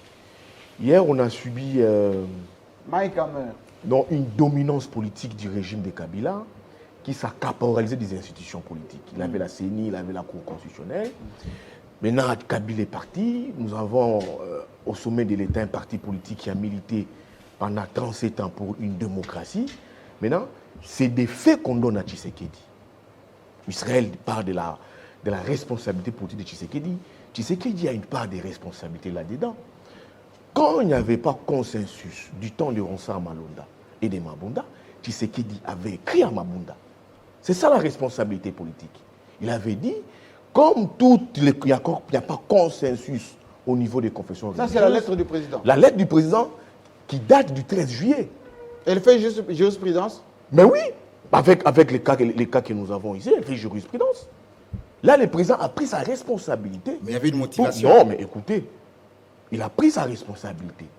Et puis, il n'y avait pas manifestation dans la rue. C'était l'UDPS. Pour fouiller la tête de Malonda, l'UDPS dit non, si on nous fout Malonda là-bas, c'est que nous, Tshisekedi ne va pas remplir pour un second mandat. Nous devons nous opposer à Malonda. Ce n'était pas la rue, c'était l'UDPS. Alors, quand le président voit ses intérêts menacés, l'UDPS voit ses intérêts menacés, le président écrit pour dire non, il faut stopper. C'est là où j'ai dit au président de la République de n'être pas partisan. Parce que nous sommes dans les mêmes contextes, dans les mêmes cas de figure. Nous avons les G6, comme le dit ici, qui ont adopté une candidature, et les G2, les confessions religieuses, les CC, l'Église catholique, qui disent non. Mais moi, je veux voir le président de la République écrire à Malonda aussi. Plutôt à Mambozo pour dire non, voilà comme il n'y a pas consensus. Mais on va perdre du temps encore. Oui, mais Jean-Marie, j'en viens. Moi, j'ai dit, je suis très content que ces débats aujourd'hui puissent dominer la classe politique. C'est pourquoi ces débats dominent la classe politique. Pourquoi? Pour des bonnes élections. C'est ça le combat de la classe politique aujourd'hui. Mais est-ce que Mike Hammer a raison en visitant Katumbi en disant on veut des bonnes élections en 2020? Jean-Marie, ce n'est pas question de Mike Hammer, c'est nous-mêmes Congolais. Wemba vous a dit ici, ce Congo, c'est depuis 60 que nous connaissons des crises politiques au lendemain des élections. C'est depuis 60. 2006, Malou, comment ça s'appelle le programme des élections? Dans un char entouré par des militaires. 2011, moi je l'ai dit, je suis journaliste, j'ai couvert la campagne de l'UDPS. Tu sais qu'il nous a gagné des élections en 2011 ici. Kabila est resté parce qu'il avait caporé les institutions. En 2018, on a un Fayoul où il y a un deal au sommet de l'État. Et puis après, en 2023, on ne veut pas de ça. Les gens sont clairs, les gens disent oui, on veut des élections. Où est-ce qu'on doit commencer? Pas pour des bonnes élections. D'abord, c'est la CENI, les institutions. Qui dit institution, c'est des lois. Des lois fortes, non des individus. Moi, je suis offusqué, je vois, au lieu de nous parler consensus ou des réformes, on nous parle des Kadima d'abord, qui joue à la victimisation, que son patronyme posait problème, qu'il avait une forte expérience qui dépassait tous les candidats. C'est pas ça. C'est d'abord les lois, les vraies lois. Eric Wemba dit ici, la loi Lutumel, qu'est-ce que nous allons faire avec? Il propose une loi, on extirpe le tout du Parlement. On l'envoie vite au gouvernement. Mais la loi électorale pour qu'il se taise. Pour qu'il se taise. réformes. Maintenant, on est là. Tshisekedi, président de la République, qui se sent. J'ai dit, les bilans, nous avons parlé des bilans ici. Les bilans est une nécessité, Jean-Marie. Un parti plus caporalisé, demeurer pendant longtemps au pouvoir, mais un second bilan est une nécessité. La nécessité, c'est les bilans. Qu'est-ce que vous avez offert aux Congolais en termes de gestion? Oh, Jean-Marie, ça, il faut laisser. Ça, il faut laisser ça. Comment il faut laisser? Non, il faut laisser ça. Gratuité de l'enseignement? Non, Jean-Marie, il faut laisser. Jean-Marie, il faut laisser ça. Pourquoi vous vous-même, dans un état de droit, on destitue un gouverneur dans une assemblée provinciale, on ne l'écoute même pas. Atoumabouane est gouverneur. La peur des gendarmes. Atoumabouane est gouverneur Jean-Marie. Aujourd'hui, on ne peut plus. Jean-Marie, j'ai dit ceci. Les seconds mandats est une nécessité. L'IDPS comprend, l'IDPS voit les choses venir. Moi, je ne veux pas... Perrault a fait de très belles analyses ici, mais moi, je suis dur et catégorique. L'IDPS sent son échec. Arrêtez d'être aussi fataliste comme ça. Jean-Marie, je ne suis pas fataliste. Mais oui, Mais parce d'abord, que sur la question des- il y a déjà 2 ans. Attends, Jean-Marie. Sur la question des réformes électorales, Écoutez, c'est parce que Jean-Marie. moi, je ne comprends pas pourquoi est-ce que Yves oppose la désignation des animateurs. On avait dit ceci, on désigne les animateurs, mais on fera une autre loi. Il y a 2 lois. Il y a la loi organique, mais il y a la loi électorale. Dans la loi électorale, justement, on peut faire ces réformes-là voulues. Jean-Marie. C'est ça le problème. Les problèmes, Parce que ici, les problèmes, c'est Wemba lesquels, est en train de- Jean-Marie? c'est comme Les si problèmes, c'est on lesquels? opposait la désignation aux réformes. On peut faire les réformes après. Il faut caporaliser les institutions. Qui caporalise? Mais c'est les pouvoirs en place. Mais ça, c'est de procès d'intention. Non, pas procès d'intention, les faits sont là. Personne ne suit les débats à la télé. Jean-Marie, Ça va à l'époque les des faits- caméras et tout le monde suivait l'Assemblée Écoutez, nationale. les faits sont là, Jean-Marie. Au nom de quoi, monsieur le président de la République, nous a-t-il placé le professeur Kalouba là-bas? Mais non, Kalouba, c'est l'un des meilleurs professeurs, Mais qui a donné, connaisseurs du mais droit qu'on ait dans ce qui, pays. qui a permis à Tshisekedi d'obtenir cette majorité de l'Union sacrée? C'est Kalouba. Comment ça, Kalouba? Via l'interprétation de la lettre d'Embosso sur les mandats des Mais députés. ces élus, Ouais, mais ce ne sont pas des robots. c'était pas les droits, c'était la politique. qui l'a C'était fait. pas des robots. Non, c'était pas l'adhésion à Jean-Marie, l'Union Jean-Marie, sacrée, c'est ça, pas c'est- volontairement. Jean-Marie, Jean-Marie, constitutionnelle est composée Jean-Marie, de non, 9 mais je peux parler, magistrats. Jean-Marie, je peux parler. C'est pas un Oui, magistrat qui s'est- ça, c'est pas les droits. Oui. Ça, c'est la politique. Tu sais qu'il voulait une majorité. Il y a une lettre d'Embosso. Mais je ne vois pas la part de Kalouba là-dedans. À la Cour constitutionnelle. Oui. Non, les mandats des députés sont non impératifs. En pleine législature, les députés changent de casaque. Nous avons eu cette mutation politique. Et ça a ouvert les yeux aux autres formations politiques. À la Mouka qui, depuis longtemps, exigeait des réformes. Un consensus déjà. Fayoulou dit tant, depuis mars, je crois, 2019, dit non, il faut un consensus. Parce que si on ne le fait pas, nous allons rentrer dans ce cycle infernal, des élections mal organisées. Non, on n'est pas dedans. Maintenant, la classe politique observe les pouvoirs, les systèmes Tshisekedi qu'on peut Ah, il y a regarder les systèmes ici. Tshisekedi aussi. Oui, mais c'est que le président de la République incarne. Perrault l'a dit, très bien dit ici, que M. Tshisekedi, président de la République, incarne tout un système. Ça, il faut le dire. Lequel des systèmes? Non, les systèmes. La démocratie? Non, on peut le dire démocratie, dictature, mais il incarne les systèmes qui sont en place. C'est comme Kabila qui incarnait les systèmes d'hier. C'est ça. La classe politique observe, voit, dit non, on veut aller aux élections, on veut nous placer qui? Kadima. Mais quand les gens gratturent Kadima, les gens se disent. Mais oh, c'est quoi l'acharnement sur Kadima? c'est pas un acharnement, Jean-Marie. Il y avait aussi l'acharnement sur Malonda. C'est quoi l'acharnement sur Kadima? Il y avait aussi l'acharnement C'est pas sur un autant Malonda. congolais que tout le monde. non, Malonda ça, aussi l'était, écoutez, on ne Jean-Marie. veut pas de ça. Ça, c'est, on lui en veut pas. Malonda aussi l'était. Je vous ai Il était parlé, expert. je vous ai parlé de la caporalisation des institutions. Vous parlez des experts. Qui était Ngoï Mulunda? Expert aussi. Qui était Corneille Nangaa? Expert aussi. Qui était Malouman? Expert aussi. Mais ils ont produit quelles élections? C'est là où moi j'ai rejoint la position de l'Église catholique. Il faille trouver cette personne qui a du courage de dire que c'est Mais Israël. est-ce que Kabouénar c'est n'a-t-il pas raison de qui a dire gagné. Cholet ou Tembi, mais même surtout en Bongo, sont manipulés? Ils ont même déjà, ils sont en incontence, etc. Jean-Marie, moi je ne vous parle pas de la manipulation. Moi je vous ai parlé ici, je vous ai développé une thèse des bonnes élections que veut la classe politique. Donc les bonnes élections, c'est des élections contrôlées par la Mouka? Non, pas la Mouka. L'FCC, l'Union sacrée. les bonnes élections. Les bonnes élections, Mais Jean-Marie. le problème, Des c'est que- bonnes élections. Laissez-moi chuter. Oui. Quand les gens observent Denis Kadima, les gens se disent, ils enquêtent. Ils disent non, ce monsieur est très proche du pouvoir. Non, quoi? Le procès d'intention. Il m'a pas un procès Procès- d'intention. mais C'est un il faut- expert de la laissez-moi présidence. parler. C'est pas un expert de la Procès- C'est un expert, il a travaillé Écoutez, dans une structure laissez-moi parler. rattachée à la Jean-Marie, présidence. Procès Jean-Marie, d'intention. Il n'a pas laissez-moi travaillé parler. dans ça. Mais chacun toujours Mais un Jean-Marie, parcours, hein. Jean-Marie, Non, il n'a même pas Tout le travaillé monde dans a la un structure. parcours. Il n'a pas Jean-Marie, travaillé au MNS. qui ont soutenu un moment ici Rossa Malonda? Qui avait porté? Quelle est cette église qui avait porté Kimbanguiste. la candidature de Rossa Malonda? Kimbanguiste. Mais quand ils ont compris que Kablé n'est plus là, c'est Tshisekedi qui est là, ils ont lâché Malonda, bien qu'ils ont fait... Là, Non, les Kimbanguistes, là, vous non, impliquez aussi les Kimbanguistes. Mais Jean-Marie, laissez-moi parler. Oui. Ce que je dis, c'est extrêmement intéressant. Ils ont vu que Tshisekedi n'est plus là, que Kablé n'était plus là, Tshisekedi là. Nous, Kimbanguistes, nous roulons toujours avec l'autorité établie. Jean-Marie, ils ont abandonné Rossa Malonda. Maintenant, après, qui porte Denis Kadima? Moi, Bouya, j'étais là, Jean-Marie. J'ai cherché des preuves. J'étais sur un plateau avec Israël ici.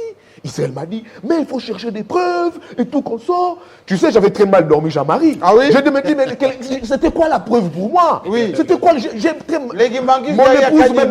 Mon épouse m'a même dit, mais Bouya, pourquoi tu ne dors pas? Oui. Je dis, mais la preuve sur Denis Kadima. Mais je me réveille un matin, 4 jours après mon débat avec Israël, je vois le chef religieux Kimbanguiste. Qui dit quoi? Qui dit, non, nous, on nous a demandé de chercher un candidat. Nous, les Kimbanguistes, nous avons levé l'option de Denis Kadima. Pourtant, aucune confession religieuse, même les G6, n'avait présenté, dit les noms d'un candidat. Mais la signification de ça, c'est quoi? Ça signifie quoi? Que l'église Kimbanguiste roule toujours avec les pouvoirs. Ça signifie quoi? Que Denis Kadima, le fait que l'église Kimbanguiste ait dit que Kadima était leur candidat, c'est le candidat du pouvoir. C'est ça. Un Kassaïen soutenu par les banques. Moi, je ne veux pas entrer dans les problèmes des Kassaïens. Moi, je vous parle des accointances du M. Denis Kadima avec les pouvoirs. Donc, on a sous-traité les Kimbanguistes. Pour éviter cela, Jean-Marie, c'est quoi? Oui. C'est question de bon sens. C'est-à-dire? Les bons sens, c'est quoi? Dites-le. Pour éviter les erreurs du passé. Faire ce que Perrault a dit. Oui, pour éviter ce que Perrault dit, Kabila ici. Oui. Nous devons avoir ces sursauts patriotiques. En faisant quoi? Les sursauts patriotiques, c'est quoi, Jean-Marie? En faisant ce qu'il a dit? La Mouka avait déjà dressé ici un plan de sortie des crises sur des réformes. Pourquoi vous faites toujours référence à Mais non, Jean-Marie, je parle, laissez-moi analyser. Le FCC Israël a dit, qui est la deuxième force parlementaire au niveau de l'Assemblée nationale, qui dit, à défaut de ce large consensus, nous n'enverrons pas nos délégués. C'est très clair. Ça bloque. Ça bloque. L'UNC, les katumbistes qui bouffent avec Kabila, avec Tshisekedi, la l'union sacrée, vous disent, non, on ne peut pas, il faut un large consensus. La mission a échoué. Oui, il faut un large consensus. Toutes les confessions religieuses ici, les plus grandes confessions religieuses, ici, je ne sais pas l'église catholique et les CC, parce que Dodo Kamba ne siège pour les Nations Unies, vous disent, ici, non, je vous dis, l'État Vatican, vous savez. Vous minimisez la force des églises européennes dans ce pays. Jean-Marie, Dodo Kamba ne siège pas aux Nations Unies. Ils ne sont pas habitués. L'État Vatican siège aux Nations Unies. Oui, mais pas pour... Écoutez, l'État Vatican siège là-bas. Donc, si on veut bien, on a ces sursauts patriotiques, on peut toujours sauver ces processus électoraux. Comment? On est là, nous sommes à 6 mois, 7 mois de la fin de l'année. On discute sur ces consensus. C'est très normal. C'est-à-dire, mais Jean-Marie, non, des discussions pas pour un glissement, mais pour sauver 2023. Oui, en faisant quoi? Oui, on discute, étant que fils du dialogue. C'est-à-dire, soyez clairs. On discute un dialogue, pas pour un glissement. Pourquoi? J'ai nuance. Pour sauver 2023. Il y a des institutions. Je dis bien Jean-Marie. Les institutions ont échoué. Jean-Marie, les institutions. On n'a jamais réussi à faire la commission, Jean-Marie, la commission paritaire qui a siégé au niveau de l'Assemblée nationale, l'opposition n'a pas siégé. Les députés ont siégé sans l'aval de leur groupe parlementaire. Ça, c'est sérieux? Mais Moutal a dit tout à l'heure que même les gens qui sont avec Katoumi sont prêts à partir. Ça, c'est sérieux? Sont partis à les lâcher. Qu'est-ce qu'on peut faire pour chuter Jean-Marie? Oui. On discute. Mais sur ces consensus, sur les réformes, pas sur les réformettes. Ce qu'il y a, je suis. Ce qu'il y a élagué, Jean-Marie, on peut élaguer cela sur les réformes. On envoie au Parlement. Le consensus. On envoie au Parlement. On discute. Laissez-moi finir. On a déjà compris l'idée. C'est juste te poser la question de savoir comment on arrive à ce consensus dans un pays où on n'a jamais trouvé de consensus. Non, je ne veux pas du sursaut patriotique. Ça peut toujours arriver. On a trouvé un consensus, le dialogue de la Sienco, non? Non, jamais. Il y avait une partie qui s'était opposée. Non. C'est Kabila qui avait mal exécuté. Non, il y avait un consensus trouvé. Mais à quoi ça sert? C'est question de volonté politique israélienne. Il y avait un consensus. Mais à quoi ça sert de trouver un consensus qu'on va bafouer après? C'est ce que je dis. On est allé aux élections ici, la machine a voté, on l'a boycotté jusqu'à la veille des élections. Donc les élections qu'on a faites en 2018 ici, il n'y avait pas consensus. En 2011, il n'y avait pas consensus. En 2006, il n'y avait pas consensus. Donc, alors aujourd'hui, vous conseillez le forcing. Faire les forcing, c'est ça. Vous conseillez le forcing. Non, je suis en train de dire à Yves Mouya de ne pas être trop idéaliste en disant que la classe politique congolaise n'a jamais, elle a toujours été divisée par ses intérêts. Donc, ils n'ont jamais trouvé de consensus. Vous conseillez le forcing? Non, je ne conseille pas le forcing. Je suis d'accord pour, à principe, qu'on trouve un large consensus. Mais je me dis, je convoque l'histoire et l'histoire me dit qu'on n'a jamais trouvé de consensus. Donc, voilà. Les conseillers qui disent à Tshisekedi, on tient les bons bouts, de la corde, ils font du bruit, à un moment donné, ça va passer. Non, ils ont raison. Le problème, c'est que tout se joue dans la rue. Dans la rue. Les rapports politiques les rapports politiques s'inversent dans la rue. Ce qui veut dire que l'IDPS mettra les gens dans la rue. Nulle part ailleurs. Pour non. soutenir. Les gens qui ont la capacité de mobiliser, c'est ça. Ça se joue. Ceux qui vont imposer. Mais comment on va Parce que Malonda est parti. Il y a eu des manifestations de rue, il y a eu mort d'hommes, et ensuite l'Assemblée nationale avait fait un PV, il a envoyé au président, et le président a refusé d'entériner. Mais il y avait d'abord des manifestations monstres ici dans cette ville. Oui, d'accord. C'était l'UDPS. Aujourd'hui, mais oui, c'était l'UDPS qui avait saccagé au Parlement. C'était l'UDPS. Parce qu'il ne voulait pas de Malonda. Parfait. Donc à l'époque, la Mouka voulait de Malonda, non, Ensemble voulait de Malonda, et tout ça. C'était l'UDPS. Les problèmes, aujourd'hui, excusez-moi, pardon, la question, moi je ne comprends pas. Israël, c'est quelqu'un de très licite. Aujourd'hui, vraiment, j'ai du mal à le saisir. Parce qu'à un moment donné, il a dit non, si vous faites, c'est que moi, j'ai voulu passer ça, mais je dois revenir. Il dit si vous faites, même Katoum, on peut fouiller. C'est-à-dire implicitement, Israël donne sa caution à un coup de force. Non. On se met là à appuyer des gens pour les écarter. Parce que je rappelle quand même à Israël, je rappelle à Israël, Katoumbi sous Kabila. Moi, je vous informe, on a cherché, on a fouillé, on a rien trouvé. Eric, s'il te plaît. Eric, s'il te plaît. Je peux chuter, j'avais la parole. Je dis ici clairement. Je ne veux pas. Si tu m'entraînes sur ce débat, c'est un débat très dangereux. Je dis ici que nous sommes dans une culture générale en Afrique et au Congo, ça n'échappe pas. Une culture de prédation des deniers publics. Et je ne peux pas trouver un seul homme public même ici au Congo qui est clean. Oui, qui est clean. Même au pouvoir aussi actuellement. Oui, on a vu des gens qui sont passés d'une pauvreté s'il te plaît. Tu vois maintenant là que tu parles. Moi, je te dis que je n'exonère personne. Et je dis ici, et je le dis encore, j'ai parlé des Fayoum. Moi, je suis un homme équilibré. Je dis que la seule personne clean à ce stade, vraiment, c'est Fayoum.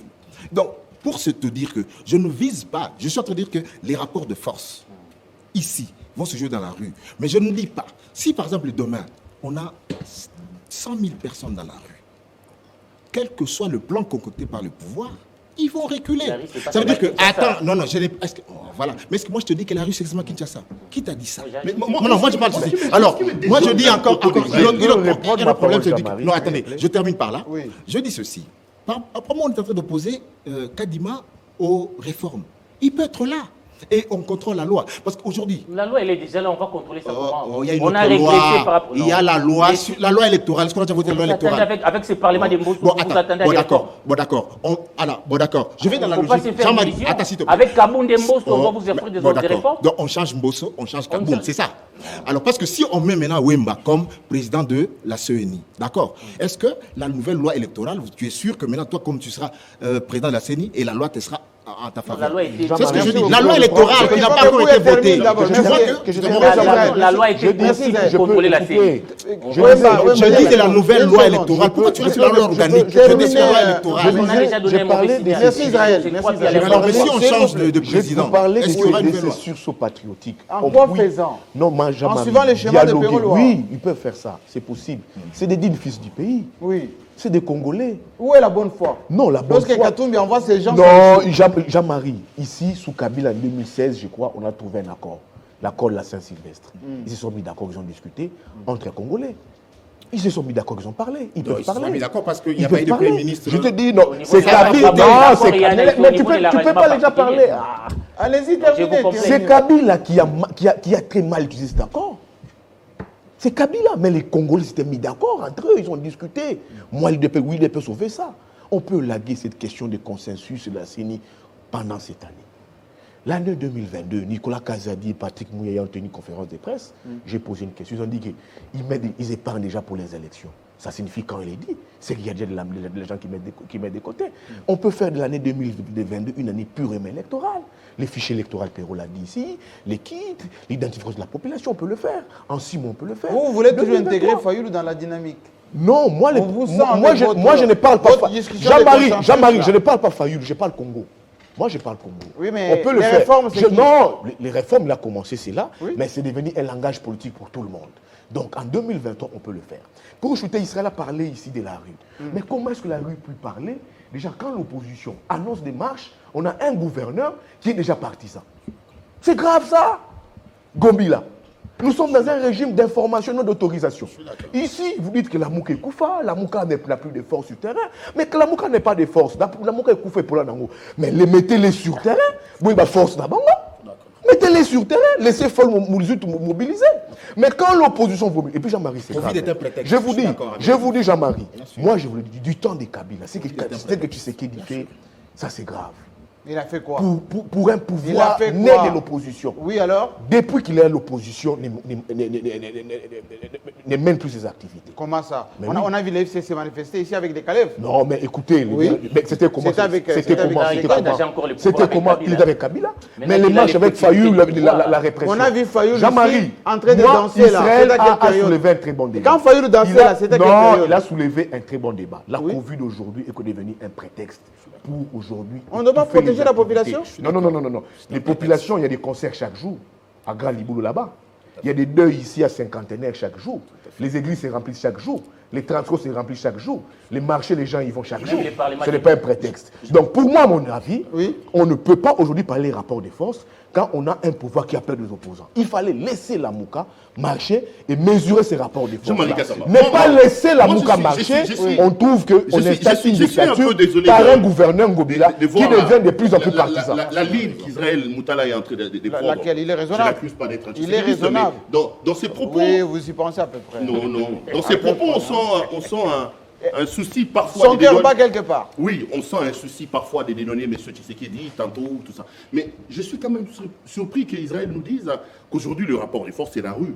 Mais ça crédite la thèse de Wemba lorsqu'il vous dit que nous aurons à ce moment-là une alternance sans alternative. Je ne m'explique pas que nous ayons au pouvoir l'UDPS, un parti politique qui s'est battu pendant 37 ans, que l'UDPS arrive au pouvoir, que pour des raisons de démocratie, les gens se soient dans l'obligation encore de faire parler la rue, parce que l'UDPS fait exactement ce que Kabila faisait. Nous serons en train de faire du Kabila. Je vous dis la vérité. Non, moi je ne comprends pas. Ça veut dire que les manifestations publiques sont constitutionnelles. Je suis d'accord. Ça veut dire que, moi je dis, ça veut dire que quand vous n'êtes pas d'accord avec un gouvernement, la MOUCA a le droit de manifester. Et moi je dis que clairement que le Covid est un prétexte. Et donc pour moi, ça veut dire que Kabila et les autres, c'est un rapport de force. Encore faut-il que ce pouvoir permette à ses opposants de descendre dans la rue. Mais que nous soyons dans l'obligation de faire appel aux recettes que nous avons utilisées à l'époque du Kabila. Pour un pouvoir qui a usé de ces mêmes recettes, c'est la preuve que le pouvoir n'a pas amené un changement. Attendez, lorsqu'Israël vous dit ici, Katumbi doit peser, Katumbi doit faire, mais attendez. Nous étions avec Kabila ici, que tout le monde a critiqué. Il a géré le RCD, le MLC, tous ces gens-là. C'était des groupes armés pendant 3 ans. Mais comment nous pouvons arriver au pouvoir aujourd'hui avec l'UDPS qui s'est battu dans la rue? Ils ont le soutien des Katumbi et des Bemba pour réussir l'union sacrée. Et ils sont incapables de gérer pendant 1 année ou pendant 2 ans cette coalition-là. Mais nous sommes où, cher ami?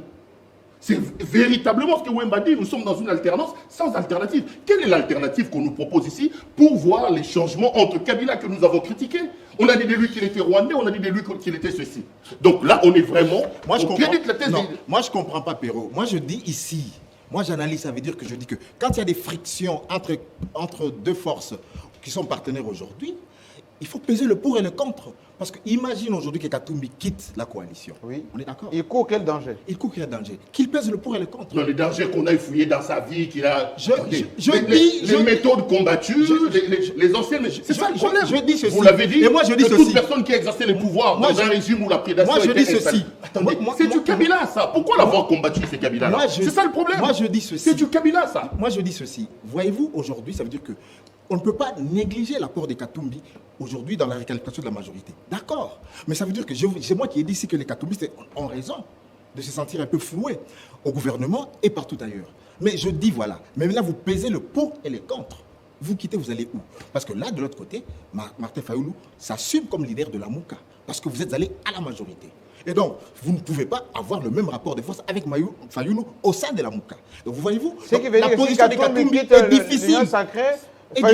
Fayoulou ne veut pas accepter qu'il intègre encore la Mouka. Non, ça veut dire que Fayoulou est aujourd'hui le leader de la Mouka sur le plan politique, pas sur le plan juridique. Pas sur le plan juridique. Mais l'opposition dans le pays ne se cristallise pas sur Fayoulou. On peut avoir une opposition multiforme. Bien sûr, vous n'allez quand même pas relativiser la puissance politique d'un Katumbi par rapport à Martin Fayoulou. On ne relativise pas. Il y a plusieurs pôles. il y a plusieurs pôles aujourd'hui. Katumbi peut bien quitter M. Tshisekedi aujourd'hui, il aura pignon sur rue parce que ça s'appelle Katumbi. Vous n'allez pas nous dire qu'aujourd'hui que Katumbi c'est un leader politique mineur. Non, c'est un leader politique majeur. Bien sûr, il peut bien tracer son chemin loin de M. Tshisekedi. Mais dis-moi, tu penses bien, mais pourquoi il ne franchit pas le Rubicon? Ça veut dire que lui aussi, il connaît ses limites. Il a tracé des lignes rouges d'Israël. Oui, mais il faut les suivre dans son discours de Jeune Afrique. En tout cas, c'est déjà une rupture qui est consommée. Si vous inscrivez cette loi, je quitte. Donc, il a dit même les élections en 2023, c'est une obligation, une exigence. Ça veut dire que ce n'est pas un Katumbi qui a peur de rompre. Katumbi se présente, surtout après la mort de Kyungu, de quelqu'un qui est prêt à affronter le régime. Ce n'est pas pour rien qu'Abound est allé là-bas pour dire que l'INAFEC doit rester dans l'union sacrée. Donc on panique. Si les gens se mettent d'accord, on réunit des experts pour une loi, pour exclure quelqu'un, c'est que, parce que dans ces rapports de force, rien ne présente ce que oui, mais sur la question de la loi Tchani, tu connais ma position, je suis opposé. Oui, mais non, sur la question de... Qu'on mette tous les experts. Non, j'ai dit, moi, sur la question... Je ne fais pas la guerre avec toi, Israël. Je développe une idée. Non, sur la question de... Si Katumbi ne représentait rien, on ne peut pas mettre tous les experts mais on n'a pas dit ça. On n'a pas dit ça. Pour comment exclure Katumbi des élections. Ça veut dire donc c'est quelqu'un qui fait peur. Moi, je pense que Katumbi, c'est le seul opposant qui fait peur à Tshisekedi aujourd'hui. Il faut suivre même les parlements debout. Voilà. Donc moi, je ne suis pas sûr, avec les bilans que présente, s'il vous plaît, Israël, vous allez parler, avec les bilans que présente l'IDPS aujourd'hui, et que par rapport à ces rapports de force mais avec... Pourquoi vous parlez des bilans à 2 ans? Non, ils ont... Il a 5 ans de mandat. Mais sur la question de l'élection en 2023, il faudra relativiser. Oui. On doit rester objectif. M. Katumbi n'est plus opposant. Autant que M. Bemba, autant que M. Kamere. On doit être clair. On ne doit pas flouer l'opinion. L'opposition aujourd'hui, c'est Fayoulou et Mouzito. C'est simple. Ils vont... Écoutez, s'ils ne sont pas dans les institutions, on les considère comme des opposants. C'est très normal. Katumbi est avec Tshisekedi. Bien qu'ils ont des positions partagées, il a Katumbi... Non, mais personne n'a dit que écoutez. Il a dit, écoutez, je peux parler. Écoutez, je peux parler. Écoutez, Jean-Marie, on doit relativiser. Les personnes qui incarnent l'opposition, c'est même connu, c'est Fayoulou et Mouzito. Parce qu'ils n'ont pas de délégués dans les gouvernements. Katumbi a des délégués dans les gouvernements. Il a même parlé de ses postes ici. Il a la place des 11, la I5. Bemba a des délégués dans les gouvernements. Mais l'échec, par exemple, de la commission qui était envoyée avec Escadela et tout ça. Jean-Marie, ils ont des problèmes entre eux, des problèmes de leadership. Katumbi a un rêve monstrueux. C'est légitime pour lui. 2023, il doit être candidat. Il se voit déjà présent en 2023. C'est très normal, c'est légitime. Mais dire qu'il est dans l'opposition, il n'est pas dans l'opposition. Non, mais personne n'a dit qu'il était dans l'opposition. Non, Wemba l'a dit. Katumbi, oui. Je ne l'ai pas dit. Moi, j'ai pas dit ça. Dire que Katumbi va partager, s'il fallait dire, il va partager un bilan avec Tshisekedi. Les bilans, c'est les bilans de l'Union sacrée. Parce que M. Katumbi, M. Kabemba ont crédibilisé l'Union sacrée. Quand le président de la République a lancé l'appel... Quand l'IDPS dit, ils ont répondu volontairement. Oui, donc ça pouvait être... Jean-Marie Fayoulou pouvait partir. Mouzito pouvait partir. Mais ils ont dit, écoutez, laissez-moi parler. Non, mais laissez-moi parler. Non, il faut comprendre d'abord, laissez-moi parler. Monsieur Bemba et Katumbi, qui étaient dans la Mouka, ils ont dit... Nous partons pour soutenir notre frère. Qu'est-ce que fait le représentant? Moi, je n'ai pas dit. Moi, je suis sur les faits. Moi, je ne suis pas dedans. L'Union sacrée avait une besoin d'une majorité. Ils ont dit, il faut rester dans les faits. Il faut rester dans les faits. Monsieur Bemba, monsieur Katumbi. Il allait apporter quoi à Tshisekedi? Tu peux les calmer, s'il te plaît. Oui, il est calme. Tu peux les calmer. C'est pas un débat, ça. Concluez, il est calme. Bemba, non. Bemba et Katumbi sont allés soutenir Tshisekedi. Ils lui ont donné une majorité. Ils ont crédibilisé l'Union sacrée. Ils ont mis un gouvernement ensemble. Ça signifie quoi? S'il faut rendre des comptes, ils rendront des comptes. Non, mais Katumbi lui-même, il faut faire noter ici que Katumbi on est à la fin. Lorsque vous lisez son interview chez Jeune Afrique, il dit qu'effectivement, nous avons nos ministres là-bas, mais le premier qui sera devant les Congolais pour rendre compte de son bilan, c'est M. Tshisekedi. C'est clair. C'est M. Tshisekedi. Et il assume, Katumbi. Personne ne le refuse. Que vous rapportez aujourd'hui que l'UDPS a dit Bayaki Bangomoko, c'était volontaire. C'est tout simplement de l'ingratitude à un moment donné. Comment ça? Et ça crédite un manque de sincérité. Et ça crédite la thèse de où. Vous savez, on tend vers 2023. L'avenir nous donnera raison et les gens vont se rendre compte que l'UDPS n'est pas un allié sérieux avec qui il faut convoler. Parce que, mais je vous dis la vérité. Concluez trop vite. Non, mais attendez. Ça posera problème. S'ils disent aujourd'hui que Katumbi et Bemba sont arrivés volontairement, mais ils diront ça. C'est un appel du président Tshisekedi. Ils pouvaient ne pas venir. Hein. Attendez, ils ont dit ça de Genève, non? Les lendemains, ils sont partis. Après, ils sont allés à Nairobi avec Kamere. Après, Kamere est en prison aujourd'hui. Ils sont allés signer des accords en Bouela Lodge lorsque Kabound était sur les chevals et que Roubero lui a dit au Moni, tu vois ce qui donne le pouvoir. Après, aujourd'hui, non mais c'est vrai, non, vous n'avez pas vu les images. Lorsque Kabound était sur les chevals. Aujourd'hui, ils ne sont plus avec Kabila. Bemba et Katumbi sont arrivés. Je vous dis, je mets ma main à couper. Yves Bouya l'a dit, si Bemba et Katumbi n'étaient pas venus aux consultations, les consultations de M. Tshisekedi, c'est mais aujourd'hui, les gens qui sont venus, même volontairement, vous donnez des béquilles pour vous sortir d'une situation compliquée avec votre allié, que vous les traitez comme ils traitent Bemba et Katumbi.